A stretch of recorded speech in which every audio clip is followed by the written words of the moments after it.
This is the network service of the Nigerian Television Authority, NTA. The President and Commander-in-Chief of the Armed Forces, Federal Republic of Nigeria, Bola Ahmed Tinubu, addresses the nation. Mr. President.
Fellow Nigerians, as I address you today, I am deeply aware of the struggles many of you face in these challenging times.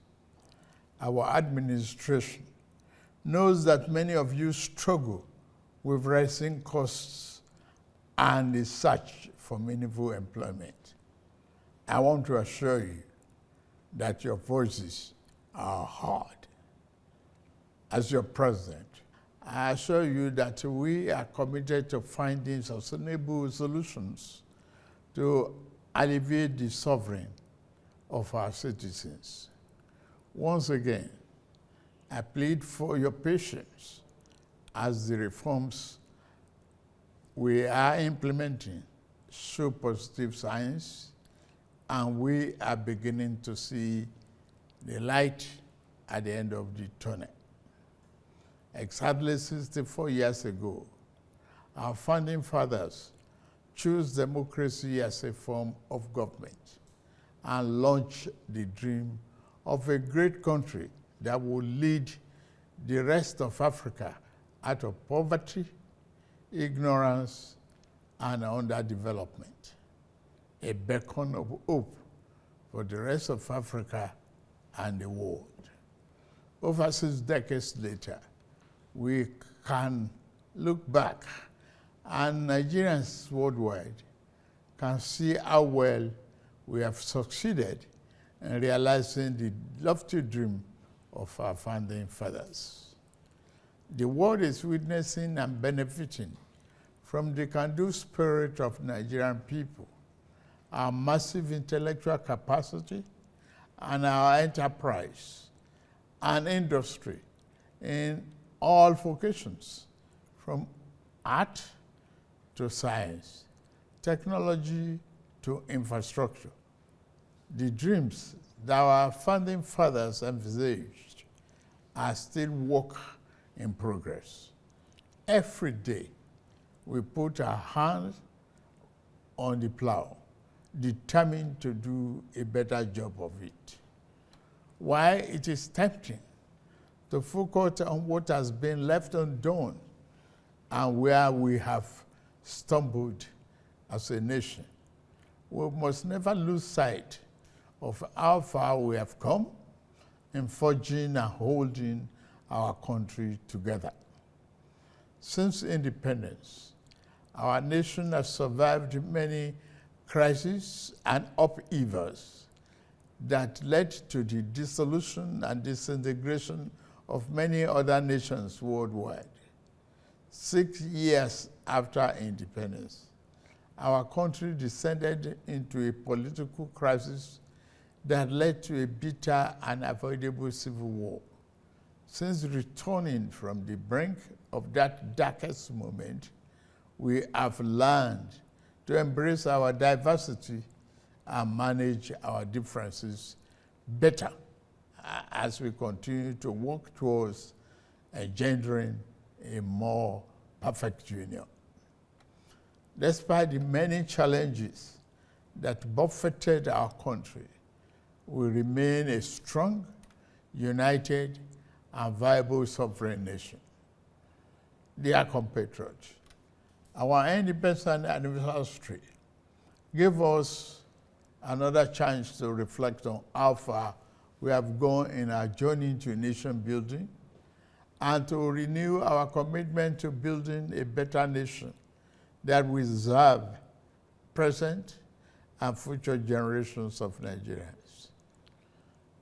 While we celebrate the progress we have made as people in the last 64 years, we must also recognize some of our missed opportunities and mistakes of the past if we are to become one of the greatest nations on earth, as God has destined us to be.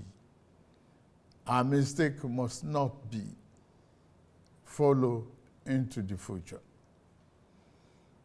My administration took over leadership of our country 16 months ago at a critical juncture. The economy faced many headwinds and our physical security highly impaired.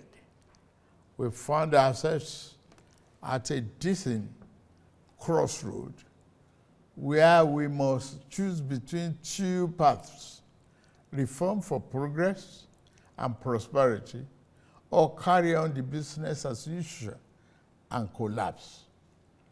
We decided to reform our political economy and defense architecture. On the security front, I am happy to announce to you, my compatriots, that our administration is winning the war on terror and banditry. Our target is to eliminate all threats of Boko Haram, banditry, kidnapping for ransom, and the scourge of all forms of violent extremism.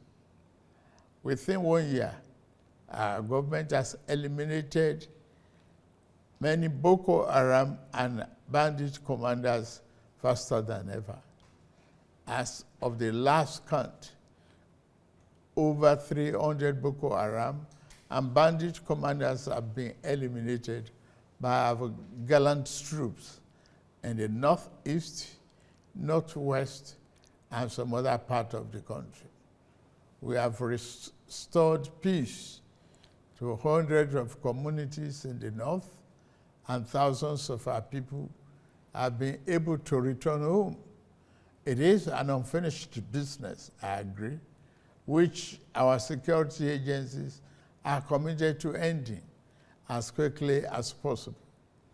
As soon as we can restore peace to many communities in the troubled part of the north, our farmers can return to their farms. We expect to see a leap in food production and a downward spiral in food costs. I promise you, we shall not falter on this. Our government has been responding to the recent natural disasters, particularly the flooding in the part of the country. After Vice President Kashim Shettima visited Maiduguri, I also visited to assure our people that this federal government will always stand with our people in their times of trouble. At the last meeting of the Federal Executive Council, we approved a disaster relief fund to mobilize private and public sector funds to help us respond faster to emergencies. Our government has also ordered integrity tests of our dams in the country to avert future disasters. The economy is undergoing the necessary reforms and retooling to serve us better and more sustainably. If we do not correct the physical misalignment that led to the current economic downturn, our country will face an uncertain future and the peril of unimaginable consequences. Thanks to the reform, our country attracted foreign direct investment worth more than $30 billion in the last year. Fellow compatriots, our administration is committed to free enterprises, free entry, and free exit in investment while maintaining the sanctity and efficacy of our regulatory processes. This principle guides the divestment transaction in our upstream sector, where we are committed to changing the fortune positively. As such, ExxonMobil surplus divestment will receive ministerial approval in a matter of days, having been concluded by the regulator, NUPRC, in line with the Petroleum Industry Act, PIA. This was done in the same manner as other qualified divestment approved in the sector. The move will create vibrancy and increase oil and gas production positively, impacting our economy. The more disciplined approach adopted by the central bank to monetary policy management has ensured stability and predictability in our foreign exchange market. We inherited a reserve of over 33 billion 16 months ago. Since then, we have paid back the inherited forex backlog of 7 billion. We have cleared the ways and means debt of over 30 trillion naira. We have reduced the debt service ratio from 97% to 68%. Despite all this, we have managed to keep our foreign reserve at 37 billion. We continue to meet all our obligations and pay our bills. We are moving ahead with our fiscal policy reforms. We stimulate our productive capacity and create more jobs and prosperity. The Federal Executive Council approved the Economic Stabilization Bill, which will now be transmitted to the National Assembly. This transformative bill will make our business environment more friendly, stimulate investment, and reduce the tax burden on businesses and workers once they are passed into law. As part of our efforts to re-engineer our political economy, we are resolute in our determination to implement the Supreme Court judgment on the financial autonomy of local governments. The central concern of our people today is the high cost of living, especially food costs. This concern is shared by many around the globe as prices and the cost of living continue to rise worldwide. My fellow Nigerians, please be assured that we are implementing many measures to reduce the cost of living at home. I commend the governors, particularly in Kebbi, Niger, Jigawa, Kwara, Nasarawa, and other Southwest governors that have embraced our agricultural production program.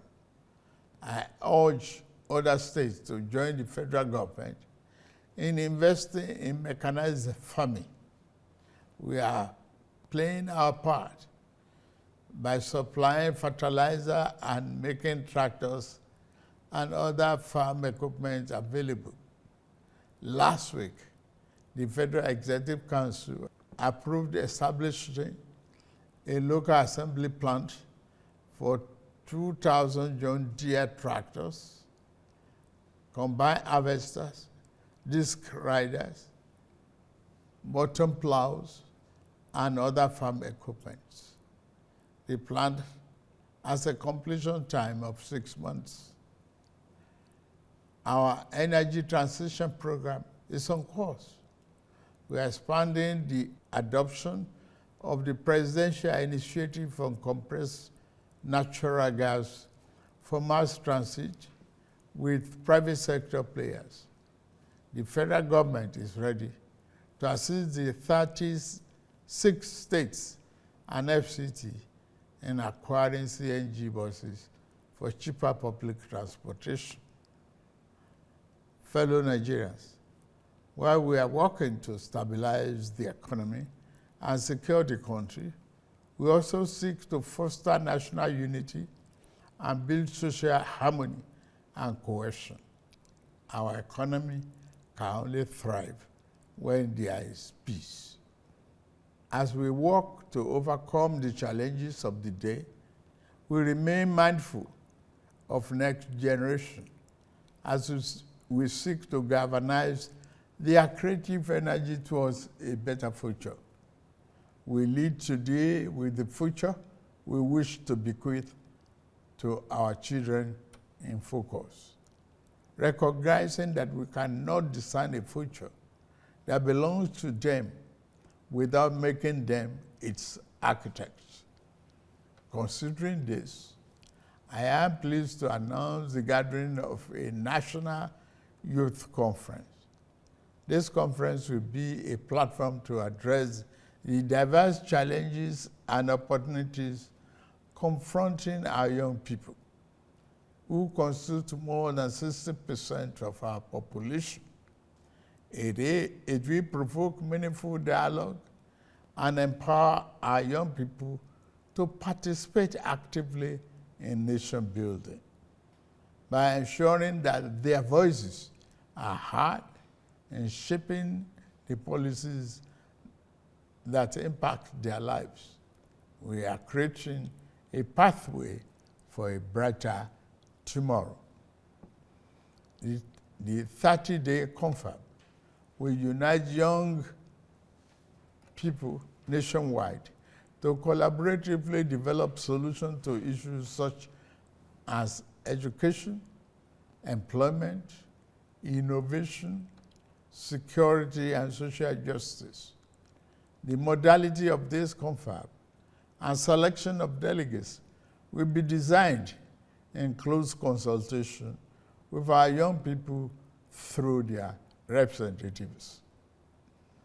Through this confab, it will be our job as leaders to ensure that their aspirations are at the heart of the conference deliberations.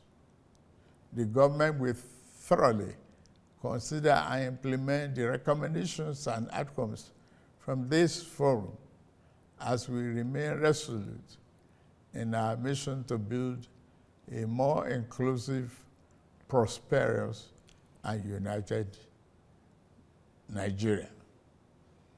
Our government is implementing several other youth-centric programs to give our young people an advantage in rapid changing world.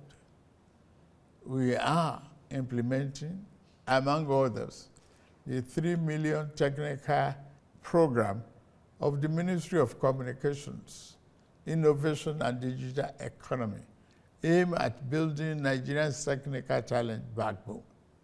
We have also enthusiastically implemented the Nigerian Education Loan Fund, NEL Fund, which provides cheap loans to our students to pursue their tertiary educational dream.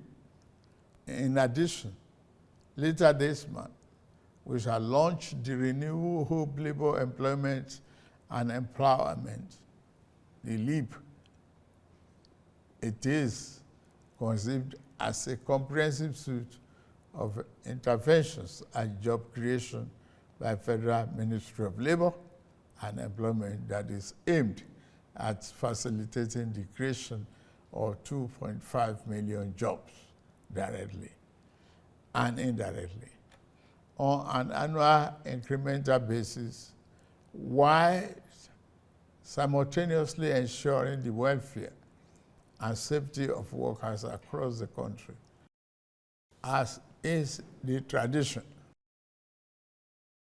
The government will soon announce all the beneficiaries of our national honors for 2024. The Senate President and the Chief Justice of the Federation have been conferred with the honor of the Grand Commander of the Order of the Niger, GCON. The Deputy Senate President and the Speaker of the House of Representatives have honor of Commander of the Order of the Federal Republic, CFR, while the Deputy Speaker of the House has been awarded Commander of the Order of Niger, CON. Fellow Nigerians, better days are ahead of us. The challenge of the moment must always make us believe in ourselves. We are Nigerians, resilient and tenacious. We always prevail and rise above our circumstances. I urge you to believe in our nation's promise. The road ahead may be challenging, but we will forge a path towards a brighter future with your support. Together, we will cultivate a Nigeria that reflects the aspiration of all its citizens, a nation that resonates with pride, dignity, and shared success. As agents of change, we can shape our destiny and build a brighter future by ourselves, for ourselves, and future generations. Please join us and join our administration in this journey towards a brighter future. Let us work together to build a greater Nigeria where every citizen can access opportunities and every child can grow up with hope and promise. May God continue to bless our nation and keep members of our armed forces safe. Happy Independence Anniversary, fellow Nigerians.